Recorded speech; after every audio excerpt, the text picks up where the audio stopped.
kecelakaan kena dari ini so far gimana mukanya? So far alhamdulillah udah cabut jahitan, cuman seperti bisa dilihat ya Kak, ini jadi agak ada apa namanya ini kayak ya bekas lah, cuman nggak apa-apa lah, udah aman semua. Ya, tapi nggak ganggu penampilan kan? Semoga nggak ya, karena udah mau syuting sinetron lagi, jadi ya semoga nggak terlalu mengganggu penampilan. Sempat insecure nggak ada bekas luka? Insecure enggak, cuman agak kaget aja kadang-kadang kalau habis mandi kan suka lapnya cepet-cepet, toto aduh kok ada yang sakit gitu, ternyata ya masih harus pelan-pelan kayak gitu. Rel, rumah yang baru gimana nih Rel? Alhamdulillah, rumah yang baru udah 90% jadi. Aku udah mulai ngisi-ngisi furniture dan aku juga udah mulai tinggal di sana. Dan insya Allah lah dalam minggu ini, kalau nggak awal minggu depan bakal ada open house. Jadi ntar semua pemirsa diundang buat main-main ke rumah. Ini yang di Sentul atau di Jakarta? Ini yang di Jakarta, yang di Sentul 3 bulan lagi. Oke, gimana hasil jerih payahmu nyata, udah nyata? Ya alhamdulillah lah, maksudnya akhirnya kerja keras yang aku lakuin di dunia entertainment selama ini kan membuahkan hasil juga, bisa menikmati hasil kerja kerasnya gitu. Jadi ya seneng, bangga dan nggak sabar untuk teman-teman, keluarga semua bisa main ke sana. Berapa bulan sih akhirnya udah nyampe di titik ini nih? Berapa bulan dari pembangunan? Iya, atau tahunan justru? Oh nggak, maksudnya kalau aku mulai kerja di dunia entertainment kan mungkin dari 4 atau 5 tahun yang lalu ya. Jadi ya alhamdulillah waktu itu setahun di dunia entertainment aku bisa beli rumah, dan rumah itu adalah rumah yang sekarang aku renovasi gitu. Jadi tadinya pengen aku jual, cuman ketika ada rezeki lebih aku pikir ya kan ini nilai sentimennya tinggi banget gitu. Rumah pertama gimana pun perjuangan dari dulu, misalnya pas papa mama baru pisah, aku waktu itu tinggal sendiri belum punya rumah, dan aku bisa kerja dan akhirnya beli rumah. Itu kan banyak kenangan-kenangan dan kayak perjuangan yang aku ingat jadi pelajaran hidup aku kan. Jadi aku pikir ya udahlah, kenapa nggak kita bagusin aja rumahnya, jadi bisa cerita nanti ke anak-anak, ke cucu-cucu kalau ini nih rumah pertamanya aku gitu. Rel, abis berapa M sih Rel? Ini kan yang di marmer nih ya. Waduh ya lumayan lah. Jadi ya apa ya, semoga ntar siapapun yang main kesana juga nyaman, keluarga happy, dan yang penting orang tua bangga. Oke, kan kabarnya ayah juga sakit nih kemarin nih kamu. Udah sempet jenguk belum? Syarat kejepit. Oh ya, katanya kemarin Om Ferry sempat sakit syarafnya kejepit, tapi sempat teleponan, udah terapi segala macem, nggak apa-apa. Kalau ketemu belum sempat ketemu karena 2 minggu belakangan ini aku lagi sibuk syuting buat judul baru kan, jadi belum sempat ketemu. Kalau dia sakit kambuh seperti dulu nih sebelum dengan sama Vena nih, seperti apa nih? Jujur nggak tahu sih, cuman ya sekarang kan udah ada mama ya, jadi ya alhamdulillah lah bisa mereka saling menjaga dan saling mengisi kekosongan satu sama lain. Tapi lo sering berhubungan sih sama Ferry sendiri? Lumayan, biasanya kalau aku teleponan sama mama kan selalu ada Om Ferry kan, jadi ya pasti ngobrol. Kalau aku lagi nanyain keberadaan Fania juga biasanya sama Om Ferry sama mama, jadi sering ngobrol. Emang kan sempat istirahat total nih kan ya. Ini kalau jadi siapa mama lu yang gantiin posisinya untuk memenuhi kebutuhan seperti apa nih? Gantikan posisinya. Iya, yang pasti aku mendoakan yang terbaik aja buat mama, dan aku juga yakin pasti mama kan orangnya perfeksionis ya. Mama tahu yang terbaik buat hidup mama tahu yang ingin mama lakukan apa gitu. Cuman apapun yang terjadi, seperti aku bilang dari dulu ya, aku sebagai anak tertua dan adik aku juga ya akan selalu ada buat mama, untuk mendoakan mama, mendukung mama, dan ya insya Allah mensupport mama juga. Oke, sorry, lu kan hubungan udah selama nih dengan Corona, tapi sampai saat ini lu terus dijodohin sama netizen nih. Iya. Itu apa sih? Iya, sampai saat ini Wilona adalah salah satu orang yang emang berkesan dalam hidup aku ya, karena dia selain meskipun udah jadi mantan, tapi kita masih bersahabat baik gitu. Jadi ya seperti yang aku bilang, even though kita udah putus, kita masih selalu ada buat satu sama lain. Dia bisa curhat apapun ke aku kalau lagi ada masalah, gitu juga sebaliknya gitu. Dan kita ya masih menjaga silaturahmi, masih ketemu dari waktu ke waktu gitu. Terakhir ketemu atau komunikasi kapan?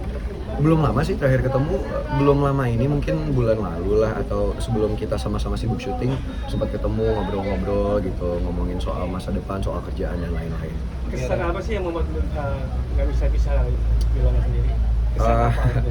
Iya, yang pasti dari banyak hal ya, dia orang yang baik ya, yang mandiri juga dan pekerja keras gitu. Jadi yang aku rasa sih kalau sama Wilona tuh siapapun yang ada di dekat dia, itu Wilona bisa membawa dampak yang positif.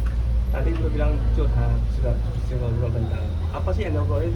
Mungkin pacar dia baru kan, ngobrol sama lu atau gimana gitu? Ya macem-macem, bisa apapun, kadang-kadang soal jodoh, soal karir, soal apapun lah. Nah, kemarin lo kan juga sempat berusukan nih, kayak Gigi gitu. Itu seperti apa sih sebenarnya? Jadi Iya. rame ya? Iya. Iya, nggak nyangka loh.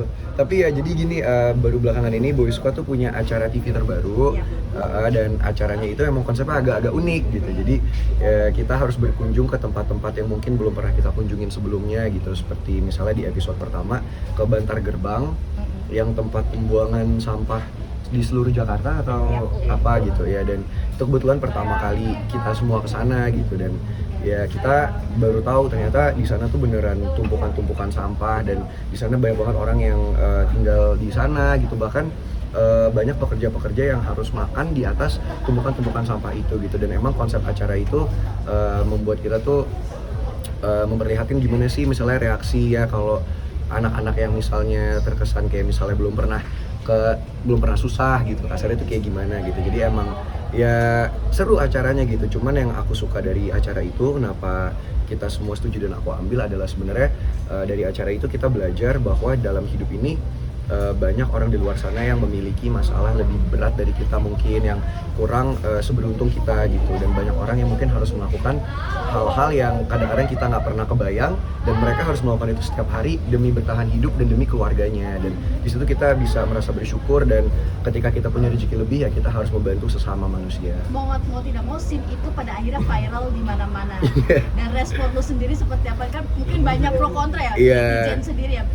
Ya namanya netizen Indonesia ya, aku sih ngelihatnya nggak terlalu nanggepinnya gimana-gimana, cuman ya nggak nyangka juga viral gitu. Cuman ya aku berharapnya sih penonton Indonesia bisa melihat esensi dari acara ini, bukan hanya sekedar yang misalnya reaksi jijik atau gimana gitu. Itu kan ya untuk kebutuhan entertainmentnya ya, kebutuhan hiburannya. Tapi menurut aku ya kocak juga sih, maksud aku juga emang kita semua ya sampai kru-krunya pada saat itu begitu kita ke Bantar Gebang tuh semua pada kayak itu kan bener-bener, maksudnya kalau udah pernah kesana baunya nyengat banget kan. Dan ya itu emang pengalaman yang bener-bener wah menarik banget sih, sampai kita pulang ke rumah juga baunya masih ngikutin di dalam mobil gitu. Cuman ya semoga netizen bisa melihat sisi positifnya juga gitu. Cuman kalau untuk hiburan, untuk komen pro dan kontra segala macam ya udah biasa lah. Oke, sorry nih Raf, di netizen juga rame nih, katanya lu suka malah jadi lebih marah-marah, sombong, suka ini, suka itu. Gimana nih Raf?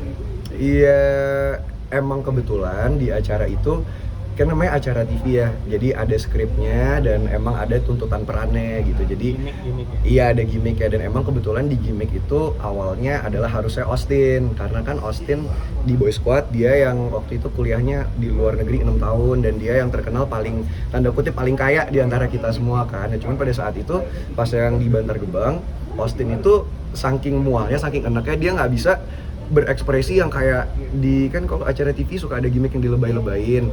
Nah Austin tuh waktu itu nggak bisa, kayak udah bro I give up, katanya I have a stomach ache, kayak gue bener-bener mual, pusing. Jadi ya akhirnya sepakat yaudah deh gue aja yang kayak jadi yang wah gitu, karena kan aku udah biasa acting kan. Meskipun memang jujur itu ada reaksi natural, maksudnya reaksi alami pasti siapapun aku rasa kalau jarang atau nggak pernah ke Bantar Gebang pasti akan mual. Nah cuman untuk kebutuhan TV kan butuh lebih didramatisir, apalagi itu episode pertama yang emang kepingin coba dong gitu. Akhirnya ya udah gitu. Cuman alhamdulillah kalau emang itu menjadi sebuah hal yang viral, aku ngerasa sih yang ngeliat sisi positif aja, dan alhamdulillah juga respon di acara TV itu bagus juga gitu, dan kita malah syuting bisa lebih banyak episode setiap minggunya. Oke, itu kan di syuting nih. Kalau yang di Instagram lo nih, di postingan dengan Instastory, lu marah-marah apa tuh? Oh enggak marah-marah, itu lebih ke bingung aja kan ya, sebenarnya lebih berhubungan sama ya netizen juga sih gitu. Kayak aku kan bukan tipikal orang yang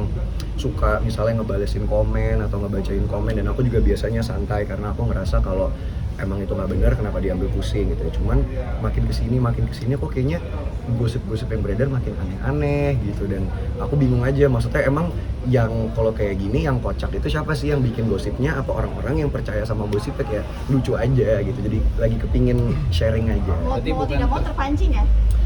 Iya, mungkin mau nggak mau pasti ada reaksi kan. Cuman aku bukan tipikal yang mungkin ngebalesin komen atau kayak ngelaporin, atau yang kayak mungkin kan banyak teman-teman artis yang lain yang kayak sampai ke kasus hukum atau apa. Aku sih ya santai karena aku ngerasa selama itu nggak bener, ya aku santai aja. Cuman kepingin apa ya, kayak ngasih tahu juga bahwa sebenarnya ya it's not okay untuk ngegibah apa ngegosipin orang atau kayak nyinyirin orang. Sebenarnya aku nggak pro akan hal itu gitu, cuman ya kalau emang mereka masih ingin melakukan di luar sana ya terserah mereka, tapi ya itu bukan hal yang baik untuk dilakukan. Walaupun santai tapi tetap risih dong.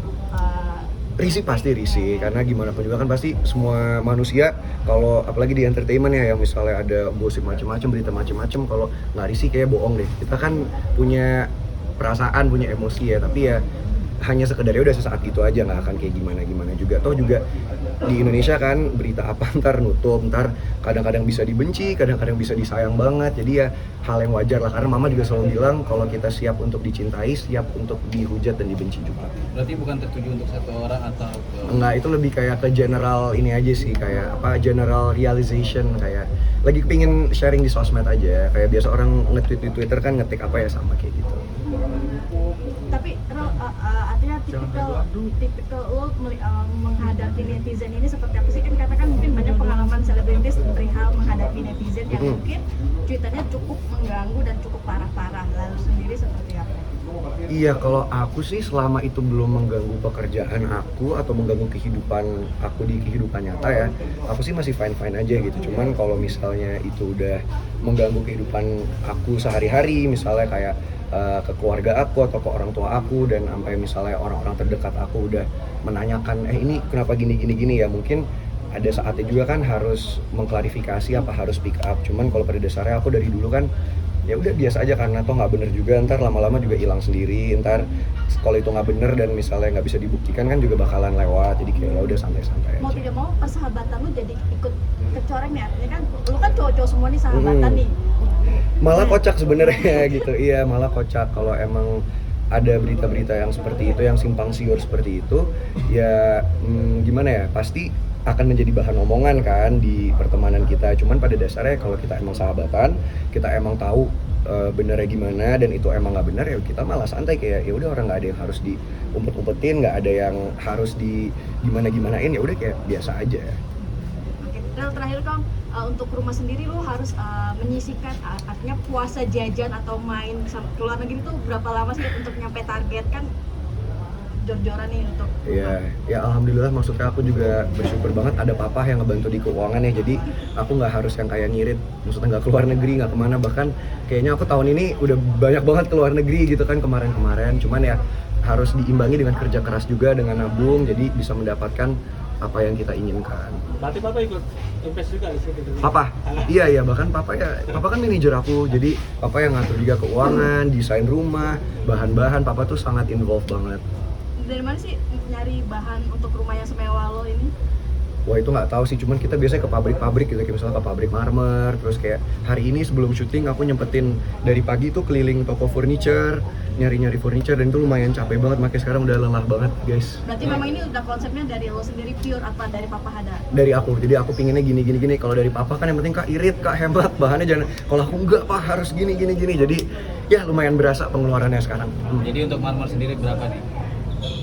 Berapa ya? Wah jujur itu udah nggak tahu ya, karena kan yang dua-duanya pakai marmer, tapi yang ngambil banyak jatah marmer sih mungkin rumah yang disentul ya, itu kayak udah wah nggak tahu deh habis berapa buat lantai doang gitu. Jadi kayak pusing, belum AC, belum kaca-kaca ternyata mahal, jadi wah banyak banget yang mahal-mahal, toilet mahal, gagang pintu aja mahal banget ternyata. Jadi kayak ya udahlah. Dari luar atau Dari luar, marmernya kebetulan kita dari mana sih? Italia apa dari mana? Pokoknya semua diimpor dari luar negeri ya. Oke, thank you. Thank you.